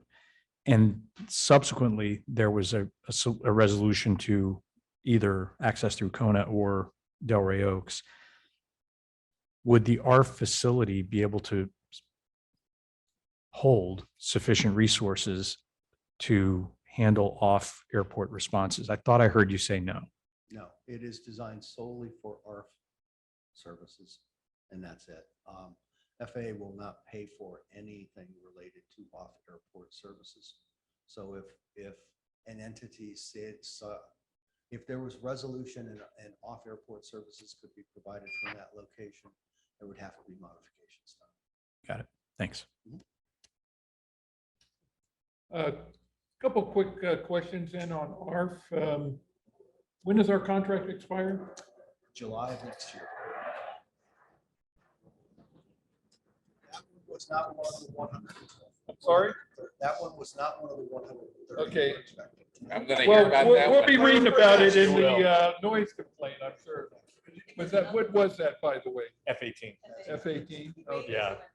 That Navy or the Marines, probably a Marine. I'm hearing it from here too, so There goes another one. Second one. at least we're well protected. That looked like an 18 though. In fact, he's coming around again. No, I don't think that's an 18. Looks more like He's in the pattern right now. It's an FAA. He's in the pattern on the downwind line right there. Was it? Maybe it's coming from where the motor was. Yeah. He's a car nut. Yeah, Yeah. Twin tail. yeah, but it's vertical. It's not slanted. I thought F-18s had slanted tail fins. No, I think it's a 15. I think it's a 15. Just the way it I looks think from it's the a tail plane. end. I think it's a noisy plane, but it definitely got our attention. Ding, ding, ding, ding, ding. I'm sorry, you were saying the contract expires. July of next year. July 1st or June 30th. June 30th. Yeah. 2023. Yep. And And right now, City of Monterey is charging us 1.3, 1.4. What is it? 1.4 roughly. I think it's 1388. That's off the top of my head, but it'll be close in that area. Okay. And if I remember correctly, with the design build, there was room for expansion in the building. So, that's a 50. I'm pretty sure. He's buzzing the tower. Yeah, there's, Hang on, there'll be another one. is it the same aircraft or No, it is? there are two. There are two. There are That was two. that was It- the They're a first one tag that went team. back to Ben. It's a flight of Here two. comes the second one.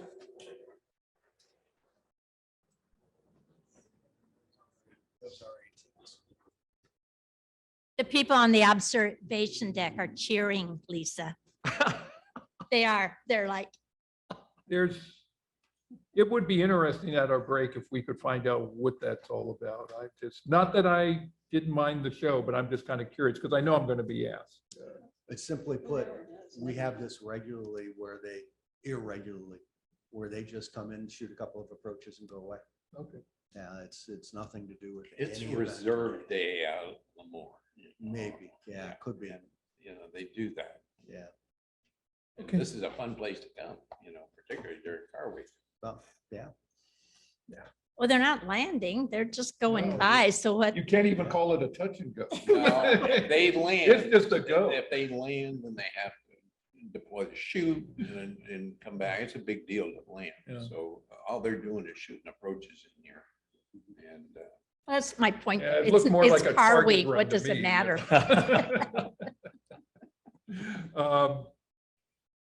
Chris, you were talking about the landscaping. I know when that 7-year ended, we were going to stop irrigating at that time. Have we stopped We irrigating? have, yep, and we will remove the infrastructure of the The not- sprinklers. Yes, thank you, the sprinklers, but not the water facility. So remembering that that water line has value for us in the future that Yeah. we put in. So the water line will still exist, but we will remove the infrastructure of the sprinklers. And I know that started off as Cal-Am water. We were hoping to was transition always to Cal-Am. well water. Was that well or? No, it was always Cal-Am. Cal-Am, okay. Okay, It's a Thank lot you. slower. Mike, thank you for the report, very informative, and have a it's a question big on help that. to us. I didn't- Okay. I didn't get comments. And Lisa has hers. I thought, well, no, you commented on something. Finance. Go ahead. Okay, all right. Can I be called on? Yes, go All ahead. right, thank you. On the subject of the United Airlines meeting, is that meeting occurring at their request or your request? Our request. Okay.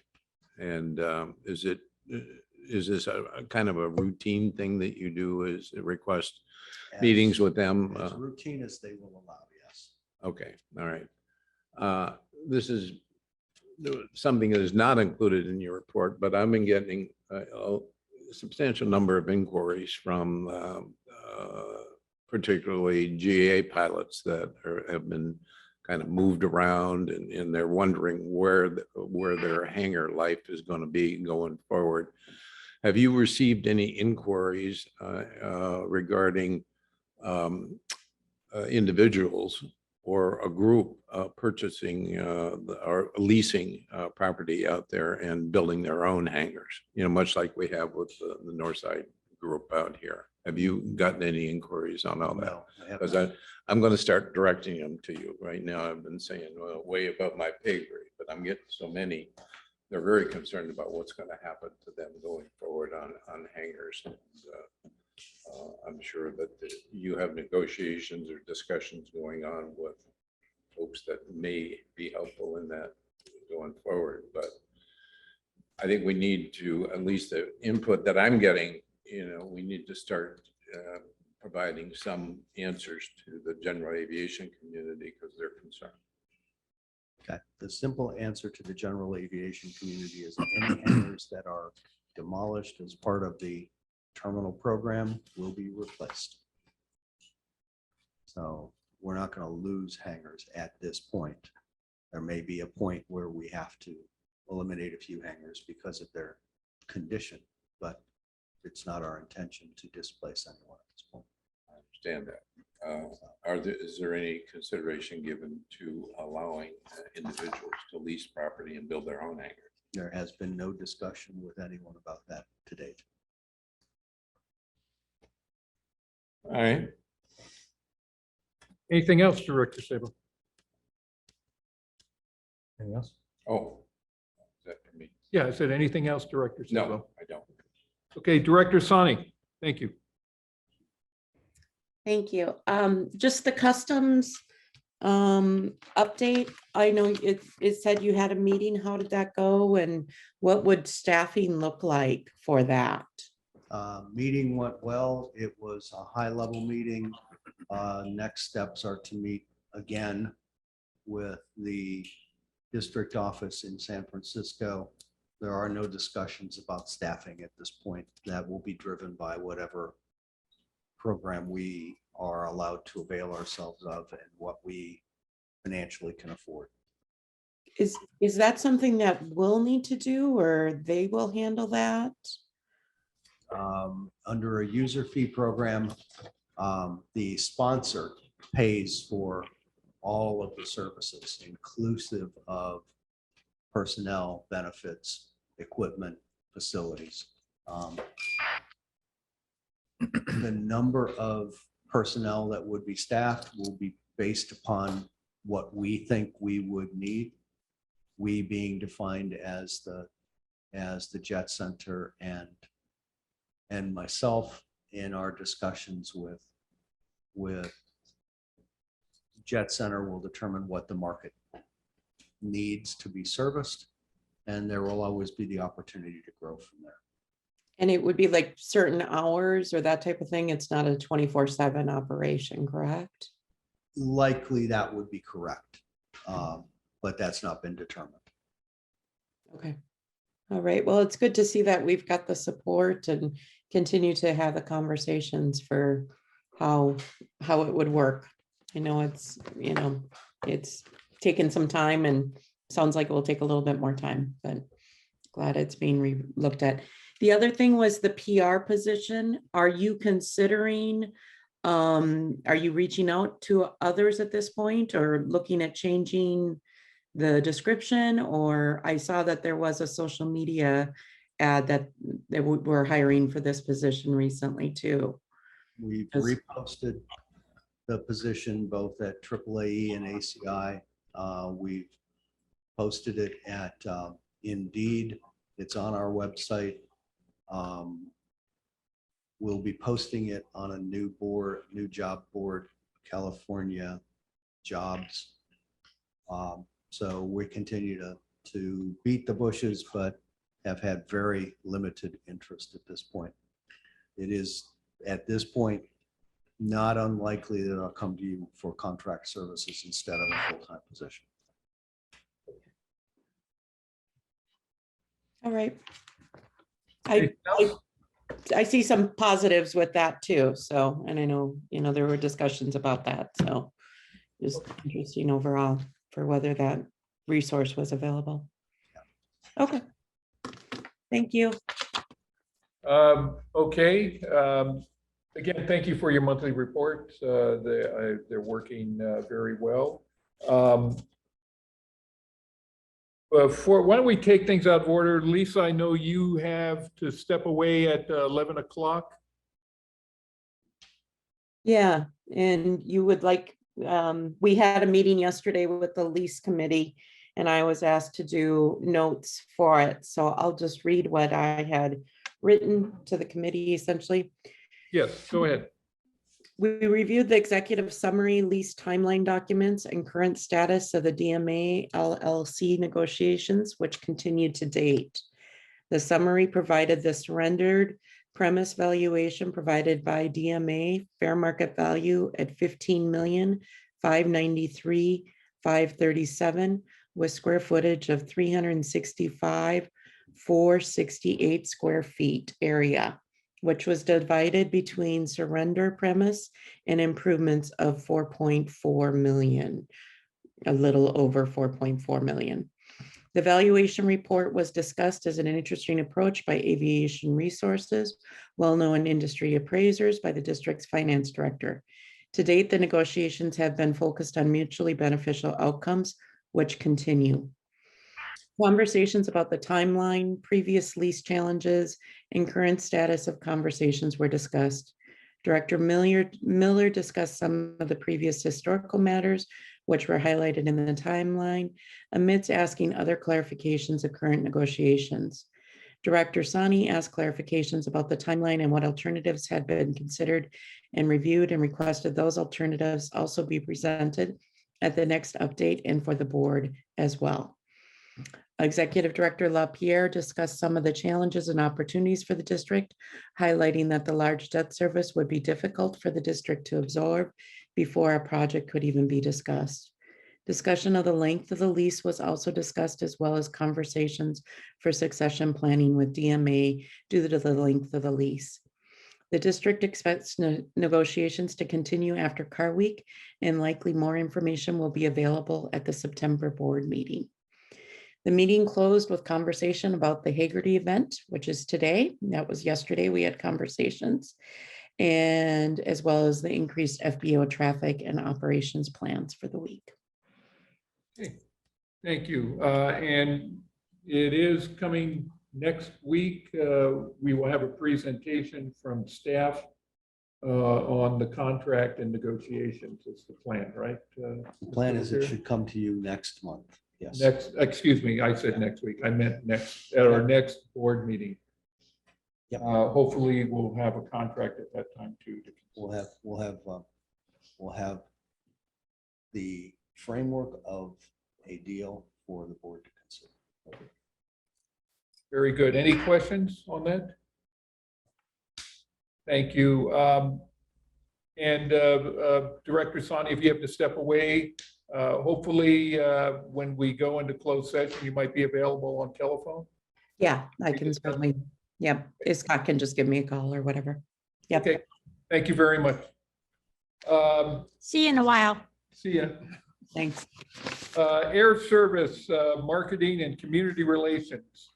Mr. Pick, I got a complaint about this aircraft that kept flying in front of me in the back, interrupting my meeting, but go ahead. Thank you, Chair. I'll just give a brief summary of the meeting. We discussed future air service, which I don't know how much we want to discuss that in this session. Mike, I'll take my lead from you in terms of service from Reno and also service to Canada. How much do we want to discuss today or mention? The service to Reno, we should have an announcement. Hopefully, right now the timeline is August 23rd. That may slip a little bit. The discussions regarding Canadian service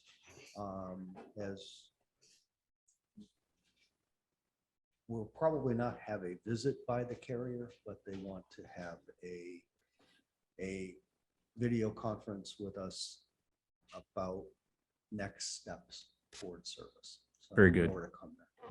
So I suppose I would summarize by saying some promising announcements upcoming and potential beyond that regarding air routes. We had a discussion about the noise complaints. I think the report is in the packet. I think it's an increase from our last report in terms of numbers. And I don't know what the cause of that is necessarily, whether it's just an increase in our overall traffic or people just starting to pay more attention. I don't know what it is. It could be a number of things. It could be very simply that the weather's been nice and people have been outdoors and haven't had their windows open more. It could be that simple. Yeah. Our traffic levels have, we've seen an increase in traffic, which we typically do during the summer months. That could be contributory as well. Okay.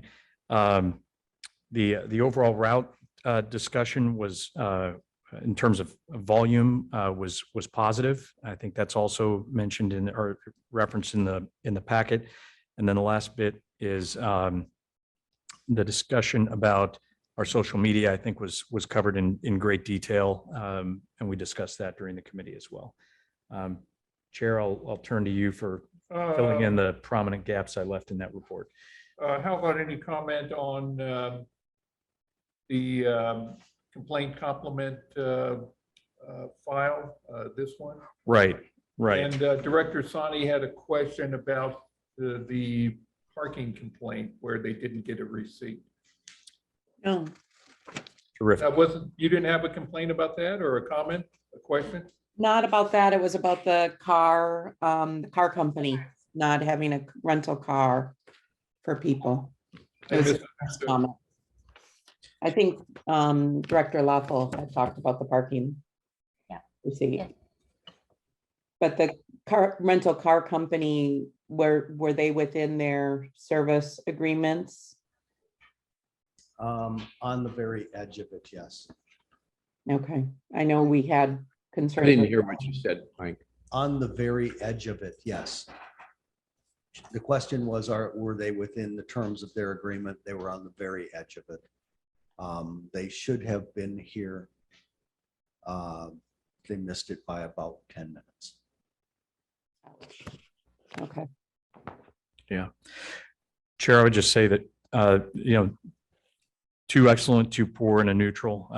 It's a brief and interesting report, and is in the packet, so I wouldn't elaborate on it any more than that. Thank you. Noise complaints, we were 50% less than we had last year, so that's one thing. We had 16 last year, 8 this year. Employments, I mean, there's some really good news there with employments. If you also read in the report, last year we had 230,000 employments, which is a pretty high number. And if you look at where we are, I mean, our highest number was the fiscal year 2019 into 2020 until the pandemic hit. And then we've been recovering for the latter half of 2020 and 21. But if you look at where we are right now, we are, looks like we're tied with our all-time high for 2019. So We're back. and our load factors are 80, high 80 percentiles. So that's huge. And we did have some talk about leakage, but I think it's a fair assumption that we are turning people away that would normally want to fly out of this airport just because we don't have the seats for them right now. It's a good problem to have. Yes, but it's a challenge for us to, and we'll talk about this in goal settings too. We'll spend some time on this. Okay, any questions on air service? Yes, Bill. Just some feedback here.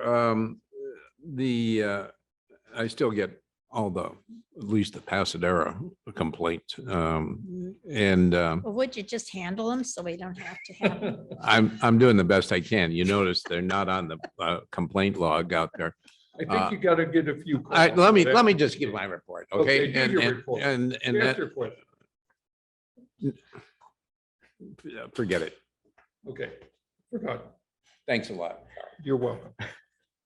Okay, Carl, I have one thing. I just want to tell you all what I did. I called Mr. Larry Silva from the Checker Cab in San Jose and talked to him about trying to get him to the airport to get registered prior to Car Week, because he did get through the Department of Justice background check. And I got a notice from the RTA that he had cleared it. So I called him directly, and I talked also to his brother. So has he come around at all?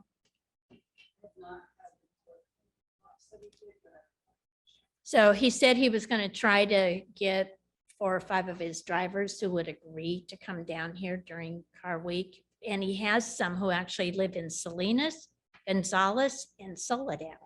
So they're already down here and they're driving every day to San Jose to drive cab up there. So anyway, I just was like, we need more cabs. We're all seeing that. And if he could get his 6 or 8 or whatever he's going to do down here, that would be good. But you know, I'm sorry if he didn't get registered in time, because he would at least take some of the pressure off. Okay, anything else? Okay, next item up is, good question. Local jurisdiction liaison, nobody wants to talk with us still. Okay, local agency formation commission, Director Leffel. We have a meeting on Monday at 4 o'clock. And so the city of Soledad had given a new submission. They applied in 2020, 2021, and they came back last month in 2022 for their 547 acre housing development. But it was deemed last Friday as not complete by the LAFCO staff. So it will not be coming forward yet. And I think she told me yesterday that it has something like 60 items that need to be cured for the annexation. So I think it will be a while. We had anticipated it would probably be here by the September meeting, but that does not look likely. On Monday night, we are going to look at for approval, for our consideration and approval, the annexation of Campus Town in Seaside, and also the annexation of what's known as the old nurses barracks behind the Defense Manpower Data Center. And both of those are, the request is that they be annexed into the Marina Coast Water District and out of Cal-Am, so that they will have water to go forward. They're part of Seaside or Marina? They are in Seaside. So the request has been evidently endorsed by the Marina Coast Water District Board, and it is endorsed by the Seaside City Council. So we'll see what happens on Monday night. Any opposition other than Cal-Am? There has been no, Cal-Am has not opposed it evidently. So there has been no opposition that has come forward. Typically, this will be the first hearing, and then if there's opposition, we'll do a second hearing at our November meeting. But in talking to staff yesterday, there has been no opposition that has come forward. So if that is the case, there may not be a need for a second hearing, because that's how it operates. Unless there's opposition at the first one, then we don't do a hearing, so a second hearing. So that is I think the most important part. Is this kind of boring for you? Nope, I'm listening. So Okay. Okay, any other questions for LAFCO? Transportation Agency, Director Sabo. No meeting. No meeting, okay. Special District Association, Director Leffel. we did not have a meeting, and Director Pick and I are both going to the California State Districts Association meeting on Monday in Palm Desert, Hot Springs, or wherever it is. Both those, Pardon? both of those. It will be a desert, it will be hot. Yes, Yeah. 107 degrees. Yeah.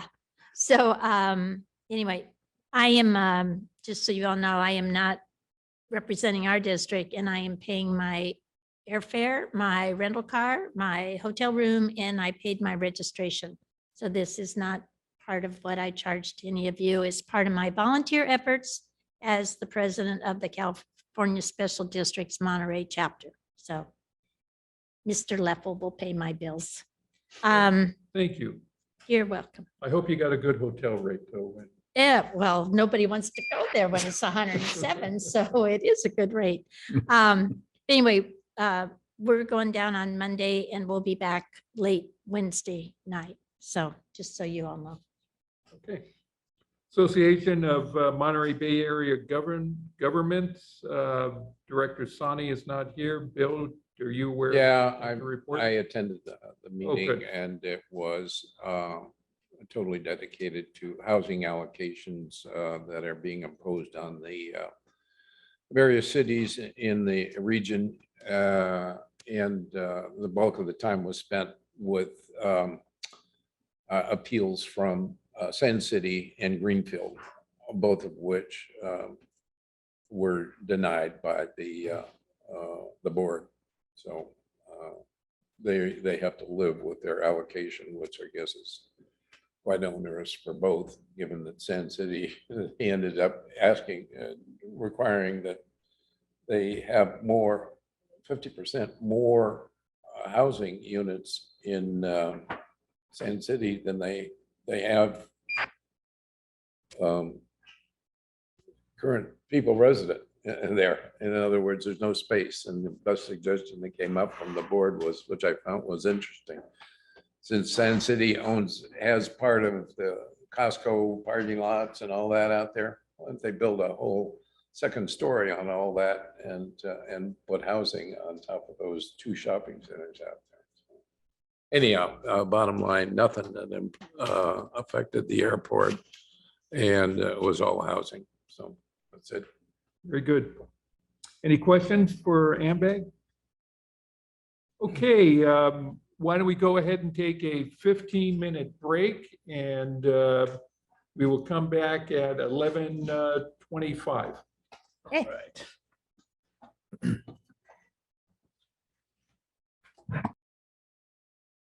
Mr. Huber, if you could call Lisa. We are back in open session. It is 11:29, August 17th, 2022. We are all present.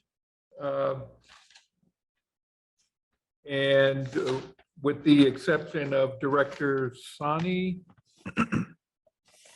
And we will reconvene in closed session. So can you turn off the, Do we need to do roll Recording? call before we go into closed session? we don't need to do roll call, do we? Just, we'll acknowledge if Director Sani joins us. Okay. Okay, yes, we are ready. Hello, welcome back. We are now in open session on the August 17th, 2022 regular meeting of the Monterey Peninsula Airport Board. It is 1:45. We are out of closed session and we have nothing to report. Next item up is items for future agendas. I notice we have one placeholder there, and what's the status on that, Mike or Scott? That's a governance manual. I'm working on the changes to the governance manual. It'll come at the next meeting. Remember, we were waiting on the personnel rules and regulations to finish up that.